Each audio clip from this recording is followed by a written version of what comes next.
আমেনার পেটে আসতে দেরি, তার শরীর থেকে সুঘ্রাণ বাহির হইতে দেরি হয়।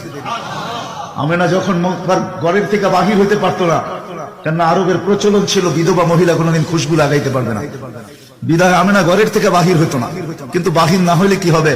খুশবু তো আর কোনো জায়গায় আবদ্ধ রাখা যায় না। সুঘ্রাণ চতুর্দিকে মক্কায় ছড়াইতে শুরু করছে। সুঘ্রাণ সবার নাকে যখন যাইতে শুরু করছে, তো মক্কার ভিতরে কানাঘুষা শুরু হয়ে গেছে। আব্দুল মুত্তালিবের পুত্রবধূ বিধবা, সে সুঘ্রাণ লাগায় তো লাগায় কি করে? আর এটা তো কোনো এই জগতের সুঘ্রাণ না। এই সুঘ্রাণ সে পায় তো পায় কোথার থেকে? আব্দুল মুত্তালিব জিজ্ঞাসা করছে, বেটি নাক কান তো কাটা গেল, আমি সর্দার, যেদিকে যাই সবাই আমার দিকে তাকায় কেমন ভাবে জানি। আবার কেউ কেউ প্রশ্ন করে, তোমার পুত্রবধূ কোত্থেকে নিয়ে আসলে? যার সুঘ্রাণ বাহির হইতে পারে না, রাস্তায় বাহির হইলে সুঘ্রাণ ছড়াইতে থাকে, তো নিচে পুত্রবধূকে জিজ্ঞাসা করতে পারে না, স্ত্রীর মাধ্যমে জিজ্ঞাসা করতেছে যে তোমার পুত্রবধূকে জিজ্ঞাসা করো সে কোত্থেকে সুঘ্রাণ ব্যবহার করে। সে রাস্তা দিয়ে বাহির হয়, পুরা পাহাড় কেন, মক্কা কেন, চতুর্দিকে সুঘ্রাণে মোহিত হইতে থাকে। সবাই আমাকে বিরক্ত করতেছে। তো বলতেছে, শোনো, আমিও তোমাকে বলবো বলে ভাবছিলাম। আমেনা যখনই গোসলখানার থেকে বাহির হয় আর আমি ঢুকি, মনে হয় যেন গোসলখানা কেউ সুঘ্রাণ দিয়ে প্যাক করে রাখছে।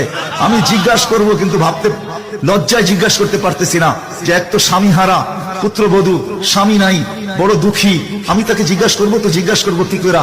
চলো দুইজনে মিলেই জিজ্ঞাসা করি। আমেনাকে ডাইকা জিজ্ঞাসা করতেছে, বেটি জিজ্ঞাসা করার ছিল না, কিন্তু সমাজে মুখ দেখাইতে পারতেছি না, তোমার এই শরীর থেকে সুঘ্রাণ কি করে বাহির হয়?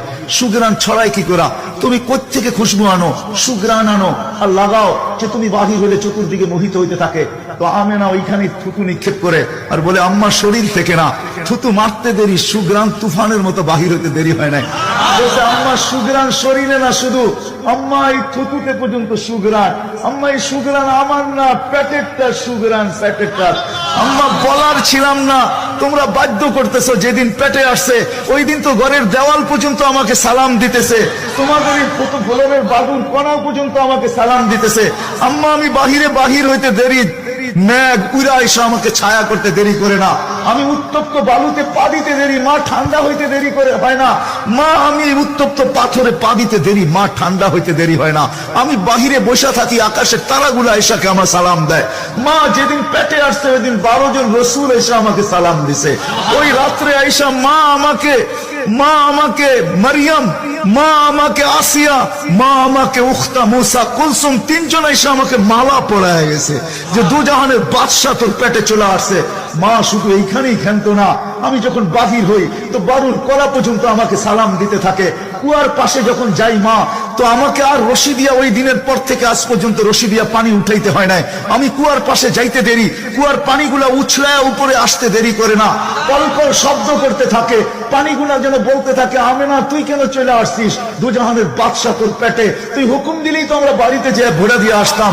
মা মক্কার মেয়েগুলাকে জিজ্ঞেস করো না, আমি কুয়ার পাশে যাইতে দেরি, মা এরা আমার হাতে পায়ে ধরতে দেরি করে না, যে ফাতেমা, আমেনা তুই এখান থেকে যাইস না, তুই গেলে কুয়ার পানি নিচে চলে যাবে, আমাদেরকে রশি দিয়া তুলতে হবে, তুই দাঁড়ায় থাক, তোর পায়ে পড়ি, পানি নিচে যাবে না, আমরা ভরা নেই আমাদের বর্তনগুলা, তোর বর্তনটাও ভরা দিব, তোর বাড়িতেও পৌঁছায় দিব, তুই দাঁড়ায় থাক, তুই চলে গেলে কুয়ার পানি নিচে চলে যাবে। হায় হায় হায়, যে পেটে থাকা অবস্থায় খুশবু, ওজুদি যার খুশবু, সুঘ্রাণ আর সুঘ্রাণ। হ্যাঁ, আমি শর্ট করতেছি। যেদিন দুনিয়াতে পা রাখতেছিলেন, শেফা আব্দুর রহমান ইবনে আউফ রাদিয়াল্লাহু তাআলা আনহুর আম্মা ছিলেন দাই। যখন দুনিয়া আসতেছিলেন, তিনি নিজে বলতেছিলেন, আমার হাতে হাজারো বাচ্চা, শত বাচ্চা আসছে এই মক্কার, কিন্তু এই বাচ্চা যখন আসতেছিল দুনিয়াতে, কান্নাল মিসকা ইয়াফুর, চতুর্দিকে সুঘ্রাণে মোহিত করতে করতে আসতেছিল। শরীরে একটা ময়লার কণাও ছিল না। মখতুনান, কে জানি মার পেটের ভিতরে মুসলমানি করায়া দিছেন, কে জানি মখতুয়া সুররা, নাবি মার পেটের ভিতরে কাটা দিছেন, একটা বালুর কণা পরিমাণও ময়লা ছিল না। আমরা তাকাইতেছিলাম আর ভাবতেছিলাম, এটা কেমন বাচ্চা, চাদরের উপরে রাখতে দেরি, ডান দিক হইয়া উঠা বৈশা সেজদা যেতে দেরি করেন নাই, লম্বা সেজদা।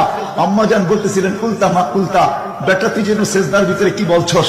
আমি তা বলতে পারবো না, কেননা তোর অবস্থাগুলা দেখে আমি আশ্চর্যান্বিত হইতেছি।